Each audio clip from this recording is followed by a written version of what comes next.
Hello students, कैसे हैं आप लोग।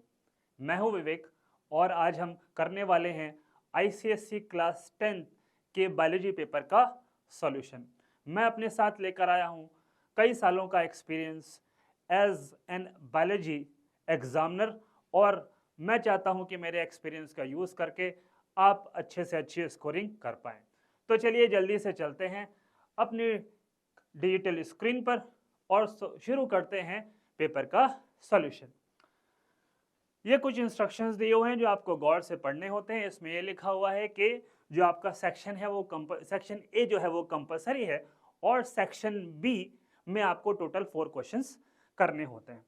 तो चलिए जल्दी से कर लेते हैं पेपर का सॉल्यूशन। पहला क्वेश्चन आपकी स्क्रीन पर, चलिए जल्दी से इसको पढ़ लेते हैं। विच मसल और point in the heart is responsible for initiating the heart beat. Heart beat initiate करने के लिए कौन सा पॉइंट रेस्पॉन्सिबल होता है स्टूडेंट्स। तो मैं आपको बता दूं, आपका जो हार्ट है वो 4 चैम्बर्ड है और आपके हार्ट में जो राइट ऑरिकल है वहां पर मसल्स और कनेक्टिव टिश्यू का बना हुआ एक स्ट्रक्चर होता है जिसको साइनो आर्टरियल नोड कहते हैं और वहीं से जो है हार्ट बीट ओरिजिनेट होती है। तो यहां पर हमारा डायरेक्ट आंसर आ जाता है साइनो आर्टरियल नोड। तो हम यहां पर साइनो आर्टरियल नोड को चुन लेंगे बेटा। Next question on your screen. Next question पढ़ते हैं जल्दी से। Kartik suffer from a condition A. Kartik को कोई एक हेल्थ प्रॉब्लम है, उसको हमने अज्यूम करना है कि वो ए है, due to which he has difficulty in seeing the things in dim light. Dim light में वो इस प्रॉब्लम की वजह से चीजें नहीं दिख पा रहा है। ठीक है, आगे ही consulted an ophthalmologist who informed that this condition was due to non formation of pigment B. Ophthalmologist को उसने दिखाया और ऑप्थेमोलॉजिस्ट ने उसको कहा कि उसकी बॉडी में कोई पिगमेंट है बी जो नहीं बन रहा है, जिसकी वजह से उसे प्रॉब्लम आ रही है डिम लाइट में देखने में। तो बेटा ऑप्शन देख लीजिए, colour blindness rhodopsin, night blindness rhodopsin, colour blindness iodopsin और नाइट ब्लाइंडनेस आइडोप्सिन। तो पहले मैं सबसे पहले आपको ये बता दूं कि जो डिम लाइट में जो प्रॉब्लम आती है, ठीक है, उसको क्या बोलते हैं। अगर आप डिम लाइट में नहीं देख पा रहे हैं तो ये होता है नाइट ब्लाइंडनेस। और नाइट ब्लाइंडनेस होती है जब विटामिन ए की डिफिशियंसी हो जाती है। बेटा विटामिन ए की अगर डिफिशियंसी है तो हमारी रॉड सेल्स जो हमारे हैं, जो हमारे रेटिना में रॉड्स एंड कोन सेल्स होते हैं, जो रॉड सेल्स हैं उनके अंदर जो है रोडोप्सिन पिगमेंट का फॉर्मेशन नहीं होगा, क्योंकि विटामिन ए जो है वो प्रिकर्सर है किसका, रोडोप्सिन का। तो रोडोप्सिन नहीं बनेगा, जिसकी वजह से क्या होगा, हमारे प्यूपल्स वाइड नहीं होंगे, हमारे प्यूपल्स चौड़े नहीं होंगे, वाइड नहीं होंगे और वो थोड़ी बहुत जो लाइट अवेलेबल है उसकी वजह से वो लाइट हमारी आंखों में एंटर नहीं कर पाएगी और इमेज का फॉर्मेशन नहीं होगा। तो हमारा राइट आंसर क्या हो जाता है यहाँ पर, हमारा राइट आंसर हो जाता है नाइट ब्लाइंडनेस एंड रोडोप्सिन। बढ़ते हैं नेक्स्ट क्वेश्चन की तरफ और हमारा नेक्स्ट क्वेश्चन क्या कह रहा है, spraying leaves with phenyl mercuric acetate. तो बेटा आपको पहले मालूम होना चाहिए फिनाइल मर्करिक एसीटेट क्या है। फिनाइल मर्करिक एसीटेट बेटा एक एंटी ट्रांसपेरेंट सब्सटेंस है। तो एंटी ट्रांसपेरेंट है तो बेटा ये किसको रोकेगा, ये ट्रांसपिरेशन को रोकेगा, यानी कि ट्रांसपिरेशन को डिक्रीज करेगा। चलिए अब क्वेश्चन में देख लेते हैं क्या ऐसा कुछ है। Increase photosynthesis, decrease photosynthesis, increase transpiration, decrease transpiration. जैसा मैंने बताया एंटी ट्रांसपेरेंट है तो यहां पर हम डिक्रीज ट्रांसपिरेशन के लिए जाएंगे। चलिए नेक्स्ट क्वेश्चन पढ़ लेते हैं हमारी स्क्रीन पर। Stage of cell division during which cell nuclear membrane and nucleolus disappear. बेटा आपको कैरियोकाइनेसिस के फेजेस बहुत इंपॉर्टेंट हैं, उन पे फोकस करना है। तो कैरियोकाइनेसिस के फेजेस क्या क्या हैं, prophase, metaphase, anaphase and telophase. Prophase में जो न्यूक्लियर मेम्ब्रेन और न्यूक्लियोलस है वहां पर डिसअपीयर होते हैं, लेकिन टेलोफेज आते आते ये रीअपीयर हो जाते हैं। तो यहां पर रीअपीयरेंस की बात हो रही है तो हम यहां पर टेलोफेज को चुन लेंगे। चलिए नेक्स्ट क्वेश्चन की तरफ। Movement of plant parts in response to water. बेटा मूवमेंट इन, ये डायरेक्शनल मूवमेंट की यहां पर बात हो रही है। तो डायरेक्शनल मूवमेंट्स जो होते हैं या तो वो स्टिमुलस की तरफ होंगे या तो स्टिमुलस से अवे होंगे, ऐसे जो मोमेंट्स होते हैं उनको ट्रॉपिक मोमेंट्स कहते हैं and hydrotropism is one of them. So यहाँ पर देखिए रेस्पॉन्स टू वाटर हो रहा है तो यहाँ पर हमें हिंट मिल रहा है हाइड्रो, हाइड्रो मीन्स वाटर। तो इस तरह के मोमेंट को हम क्या बोलेंगे, हाइड्रोट्रॉपिज्म। साथ ही में हमें यह भी जानना चाहिए स्टूडेंट्स, कभी अगर हम इस तरह के क्वेश्चन सॉल्व कर रहे हैं कि बाकी जो ऑप्शंस है उनका मतलब क्यों होता है, क्योंकि इस तरह की नॉलेज आपको आगे के क्वेश्चन सॉल्व करने में मदद कर सकती है। तो geotropism moment in response to gravity, chemotropism moment in response to chemicals and phototropism moment in response to light. आगे चलते हैं क्वेश्चन पर। Harish and his wife were expecting second child. Harish और उसकी वाइफ सेकंड चाइल्ड प्लान कर रहे हैं और वाइफ प्रेग्नेंट भी है। Prenatal screening test provided definite evidence of serious genetic disease in the embryo. और प्रीनेटल स्क्रीनिंग जब इन दोनों ने कराई, प्रीनेटल स्क्रीनिंग का मतलब है बेटा बच्चा पैदा होने से पहले जब मदर प्रेग्नेंट जब होती है उस समय जो टेस्ट कराए जाते हैं, ठीक है, तो उस तरह के टेस्ट जब इन्होंने कराए हैं तो इनको पता चला कि बच्चे में कोई जेनेटिक डिफेक्ट है। Therefore they decided to abort the child। तो बेटा जेनेटिक डिफेक्ट्स जो होते हैं वो क्यूरेबल नहीं होते हैं, तो आगे चल के ये बच्चा सफर करेगा।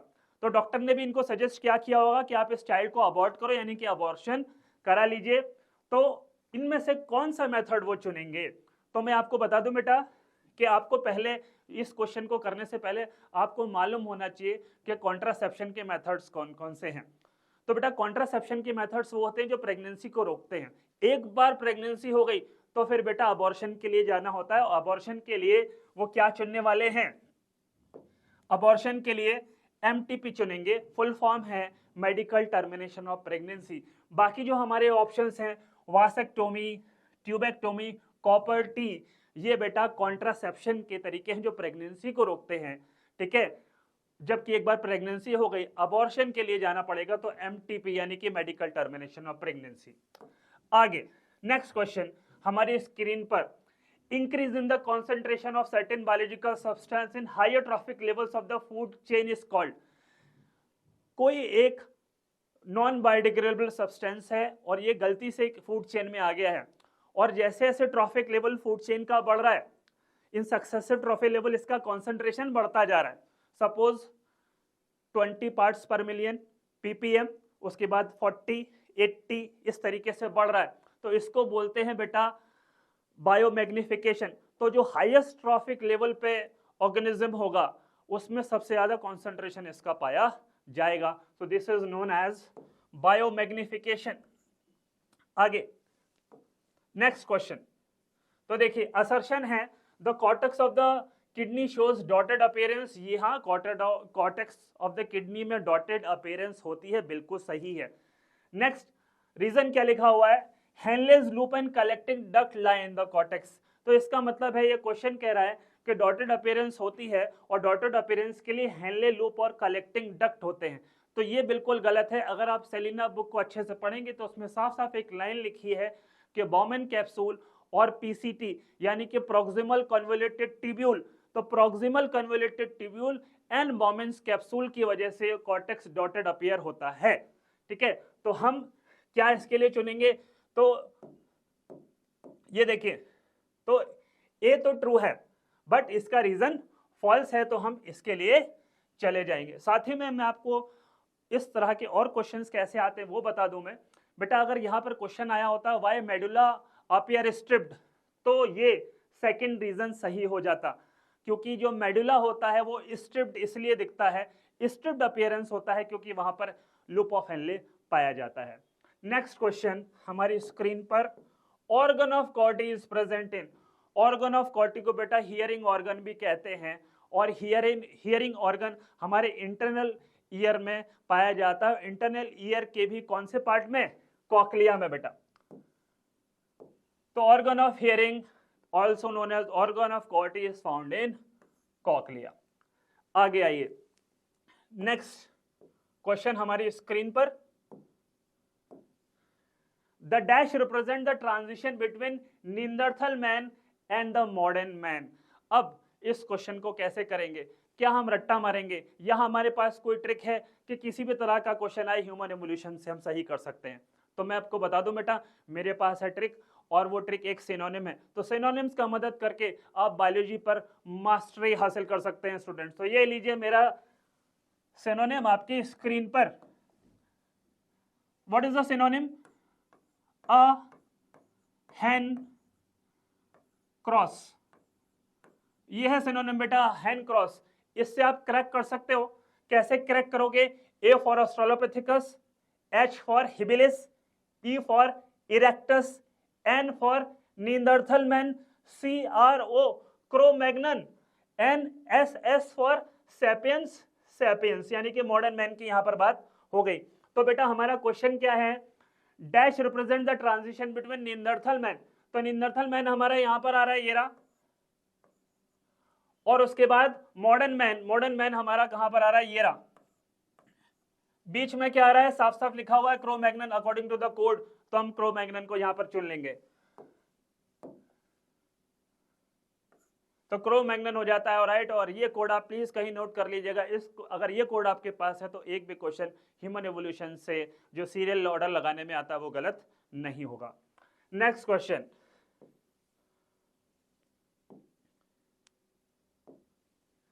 Structure which connects the placenta with fetus. एक स्ट्रक्चर जो प्लेसेंटा को फीटस से कनेक्ट करता है, तो बेटा क्या है वो? अम्बिलिकल कॉर्ड है बेटा। सेलिना बुक में साफ साफ लिखा है अ कॉर्ड कंटेनिंग ब्लड वेसल्स, एक कॉर्ड ब्लड वेसल्स जिसके अंदर हैं जो प्लेसेंटा और फीटस को कनेक्ट कर रही है, उसे बेटा अम्बिलिकल कॉर्ड कहते हैं। तो यहां पर अम्बिलिकल कॉर्ड हमारा सही हो जाता है। आगे, which of the following pair is not correctly match, इसमें से कौन सा पेयर करेक्टली मैच्ड नहीं है? तो एक एक करके देखेंगे। सेरिब्रम, सेरिब्रम के अगर फंक्शंस आपको याद रखने हैं तो मैं आपको बता दूं, एक कोड है MTRI, MTRI, memory, thinking, reasoning, intelligence plus C consciousness. तो यहां पर जो कॉन्शियसनेस आपको ध्यान रखना है वो सेरिब्रम कंट्रोल करता है, वॉलेंटरी फंक्शंस को कंट्रोल करता है। तो देखिए एक एक करके देख लेते हैं सारे ऑप्शंस अपने सामने।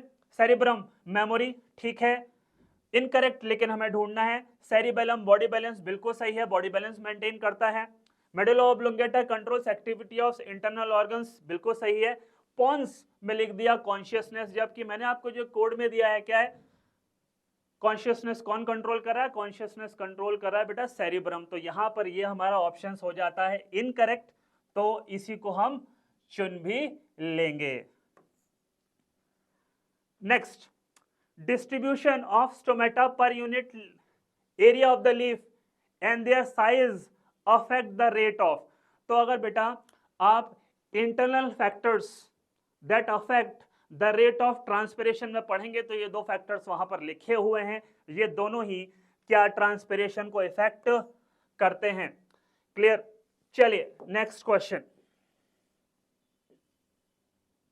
Which of the following process needs the involvement of energy, यानी कि ये जो प्रोसेस लिखे हुए हैं इसमें एनर्जी की रिक्वायरमेंट किसमें पड़ेगी? तो मैं आपको बता दूं बेटा, कुछ होते हैं पैसिव मूवमेंट्स, पैसिव मूवमेंट्स में एनर्जी रिक्वायरमेंट नहीं होती, वहीं पर एक्टिव मूवमेंट में एनर्जी रिक्वायरमेंट होती है। तो हम यहाँ क्या देखेंगे? तो अगर इसकी एनालिसिस करें तो ये पैसिव मूवमेंट है बेटा, पैसिव मूवमेंट में एनर्जी की कोई रिक्वायरमेंट नहीं होती, तो ये ऑप्शन हमारा हो जाता है गलत। वहीं पर आपको मालूम होना चाहिए डिफ्यूजन और ऑस्मोसिस ये टाइप्स हैं बेटा पैसिव मूवमेंट के, तो ये दोनों भी हमारे हो जाएंगे गलत। हमारा सही आंसर हो जाएगा एक्टिव ट्रांसपोर्ट। तो मिनरल आयंस का जो ट्रांसपोर्ट होता है बेटा हमेशा वो कहाँ होता है? लो टू हाई होता है। लो टू हाई हमेशा एनर्जी की मदद से हो पाएगा, इसलिए हम यहाँ पर सही आंसर अपना एक्टिव ट्रांसपोर्ट चुन लेंगे। Next question on your screen, if a pure tall plant is crossed with pure dwarf plant, the percentage of F1 and F2 generation okay of tall will be, इन्होंने पूछा है। तो पहले question को देखिए क्या कंडीशन बन रही है। ये कंडीशन बन रही है बेटा, ये मोनोहाइब्रिड क्रॉस है, मोनोहाइब्रिड क्रॉस है टॉल एंड डार्क प्लांट के बीच। तो मोनोहाइब्रिड क्रॉस में F1 जनरेशन में हम लिखते हैं, F1 जनरेशन में ऑल टॉल आते हैं, क्योंकि यहाँ पर फिनोटाइप की बात हुई है, तो हम 100% यहाँ से मैच करेंगे, सारे के सारे टॉल होते हैं, तो यहाँ पे सारे के सारे आपके क्या हो जाएंगे? टॉल हो जाएंगे। ठीक है, F1 जनरेशन में। यहीं पर ये भी पूछा है कि F2 जनरेशन में क्या होता है, तो F2 जनरेशन में हमें 3:1 का रेशियो मिलता है बेटा, 3:1, यानी कि 3 टॉल होते हैं। 3 टॉल का मतलब हो गया बेटा 75%। तो हम ये अपना ऑप्शन 4 यहां पर चुन लेंगे। चलिए नेक्स्ट आगे बात करते हैं क्वेश्चन की। यहां पर नेम द फॉलोइंग आपके सामने आया हुआ, iron containing pigment in the erythrocytes. बेटा एरिथ्रोसाइट्स जो आरबीसी हैं आपके, इसमें आयरन कंटेनिंग पिगमेंट होता है जिसको हम हीमोग्लोबिन बोलते हैं, तो यहाँ पर हीमोग्लोबिन सही हो जाएगा। साथ में structure which carries urine from kidney to urinary bladder, तो किडनी से यूरिनरी ब्लैडर तक 2 पाइप्स आते हैं बेटा, उन पाइप्स को हम यूरेटर बोलते हैं, तो यहाँ पर हम यूरेटर चुनेंगे। तो पहले वाले का आंसर हमारा हीमोग्लोबिन हो गया है, इसका यूरेटर हो गया है। A plant with variegated leaf, variegated leaf क्या होती है बेटा, ऐसी लीफ जिसका कुछ पार्ट ग्रीन हो, कुछ पार्ट येलो या व्हाइट हो। तो ऐसी लीव्स आपकी बुक में जो सेलिना में मेंशन है, क्रोटोन एंड कॉलियस। मैं दोबारा रिपीट कर रहा हूं, क्रोटोन एंड कॉलियस। तो क्रोटोन एंड कॉलियस में से कोई भी एक आप यहां पर दे सकते हैं। Now next question your screen is the difference between the birth rate and death rate of the population. Selina में साफ साफ लाइन मेंशन है कि बर्थ रेट और डेथ रेट के जो बीच का डिफरेंस होता है that is growth rate of population. तो यहां पर आंसर जो आएगा difference between the death rate and birth rate, हमारा आंसर आएगा growth rate of population. Next, fully developed part of the ovary containing mature egg. बेटा ओवरी का अगर आप स्ट्रक्चर देखें उसमें फॉलिकल्स होते हैं, छोटे छोटे फॉलिकल्स होते हैं फीमेल्स के अंदर, जो प्यूबर्टी के बाद डेवलपमेंट इनमें होता है और ये फॉलिकल्स डेवलप करते हैं। और एक फॉलिकल जिसमें कि मैच्योर एग होता है उसे हम ग्राफियन फॉलिकल कहते हैं। तो यहां पर हमारा answer part of the ovary containing mature egg is Graafian follicle. ध्यान रखेंगे ग्राफियन फॉलिकल होती है बेटा वो। चलिए नेक्स्ट,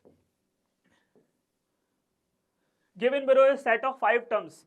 एक सेट दिया हुआ है उसमें विदाउट चेंजिंग आपको फर्स्ट टर्म, पहले टर्म को बिना चेंज किए हुए उसको लॉजिकल सीक्वेंस में लगाना है। तो चलिए देख लेते हैं। डी स्टार्च प्लांट ऐसे आप चेंज नहीं कर सकते, यहीं से कहानी आपको शुरू करनी है। तो डी स्टार्च प्लांट्स, पहले आपको प्लांट को डिस्चार्ज करना है, फिर अरेंजमेंट्स करने हैं, ठीक है, उसको आपको ले जा करके फिर आपको धूप में रखना होगा।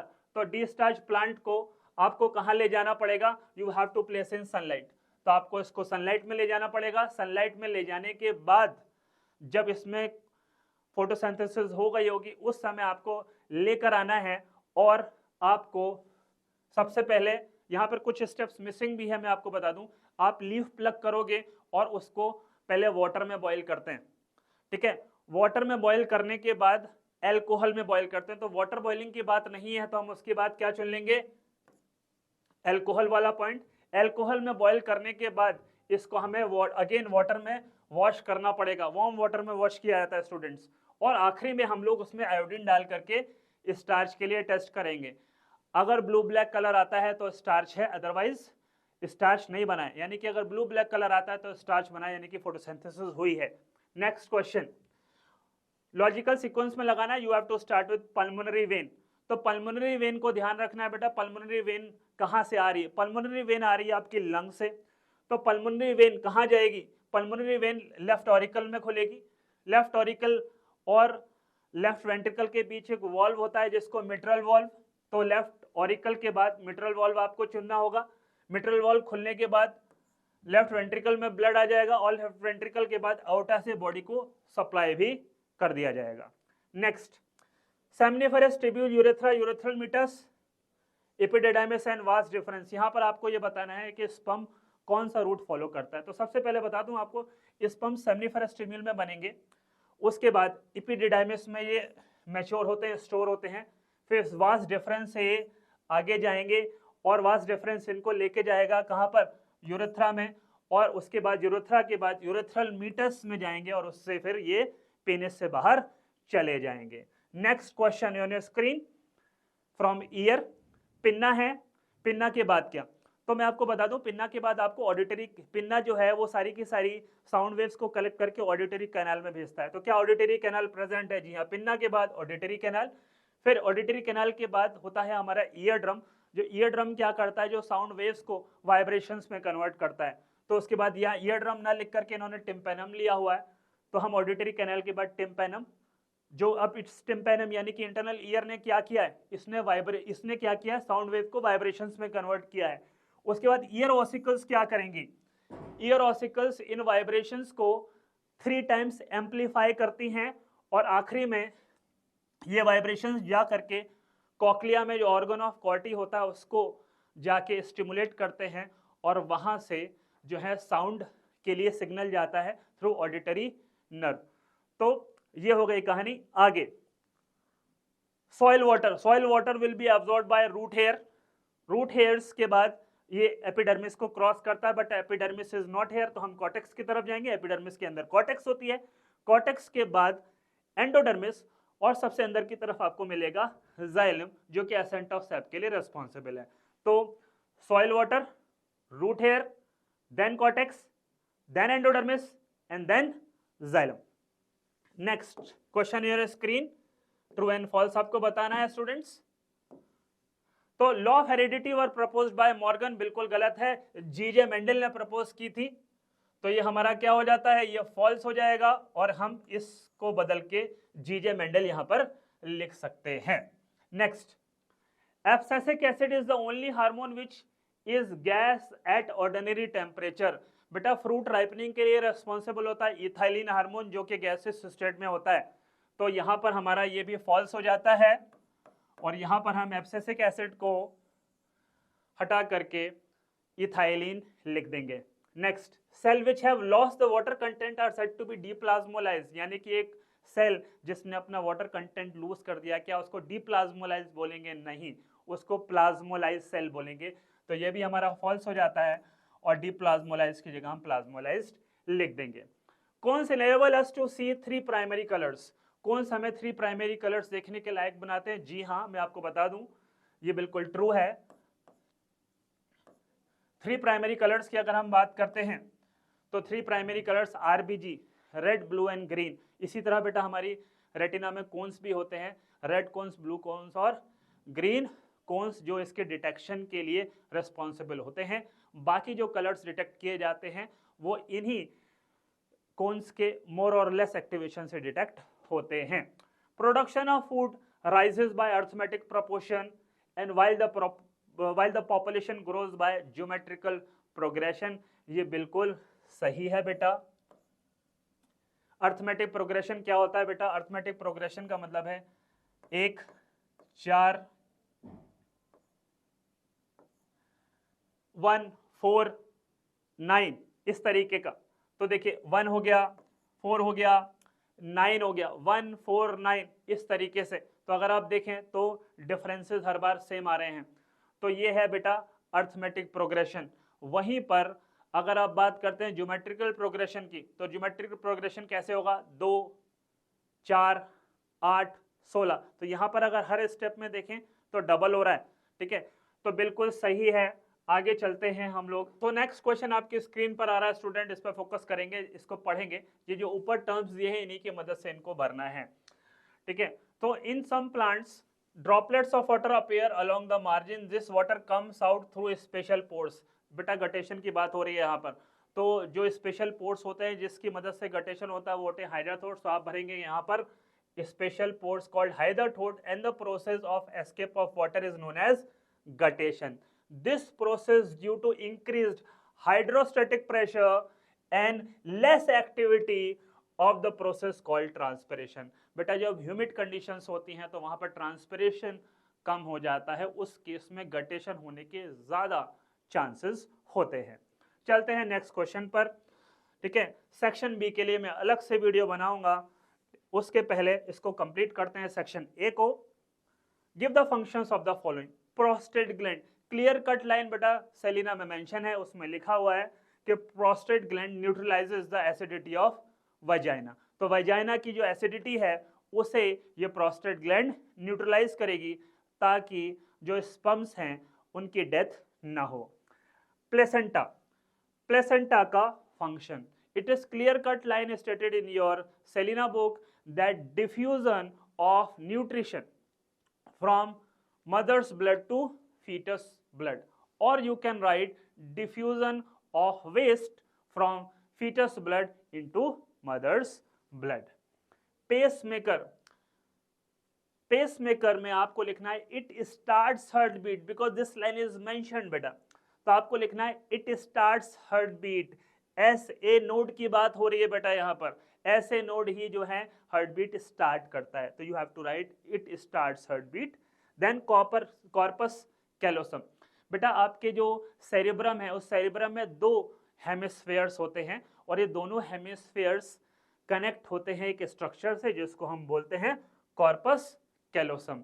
तो कॉर्पस कैलोसम क्या करता है, एक सेरेब्रल हेमिस्फेयर से इंफॉर्मेशन लेके दूसरे सेरेब्रल हेमिस्फेयर तक जाता है। So what you have to write, it transfers information from one cerebral hemisphere to other. Fovea centralis यहाँ टेक्निकल नेम दिया हुआ है, एक्चुअली ये येलो स्पॉट है, तो आप इसमें लिख सकते हैं फॉर्मेशन ऑफ ब्राइटेस्ट इमेज। तो बेटा ये थे कुछ सॉल्यूशंस जो मैंने अपने एक्सपीरियंस के हिसाब से आपको बताए हैं। उम्मीद करता हूं आपको सॉल्यूशन पसंद आए होंगे। बहुत जल्द सेकंड पार्ट इस वीडियो का, इस सॉल्यूशन का आएगा, तो उसे देखना ना भूलें। अगर पसंद आया हो तो लाइक करें, सब्सक्राइब करें, शेयर करें। Thank you very much students.